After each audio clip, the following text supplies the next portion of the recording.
Hi, it's me again with Corel Draw Tips and Tricks, and this is part 2. And I do not like, and a lot of people, and especially maybe even in the printing industry, power clipping can cause problems because there's still some maybe remnants left outside your artwork. So I'm going to take, there's our shape. I'm going to take this and make a duplicate of it, Control D. And then I'm going to take it and I'm going to extract the contents. And now we have our original blend. But you have to do a couple of things to get it into this shape. We do want our people, we don't want, that's the remnants of the power clipping. So what you have to do, this is still a blend.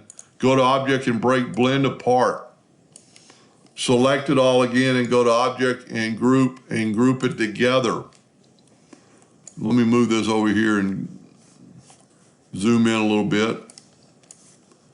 And now you have this object and you can bring in and you can adjust it wherever you want.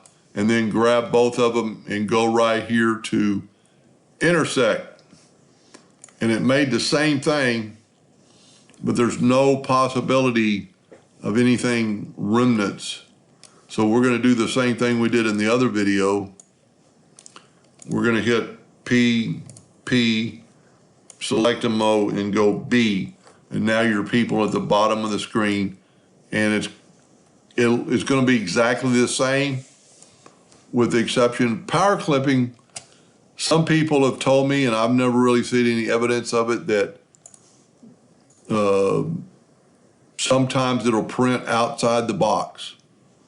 I don't see any evidence of that, but it quite possibly could, because when you can extract it and it's there, it might be there. So go the safer route and do that with the Intersect tool. I hope that helped a little bit. Thank you for watching.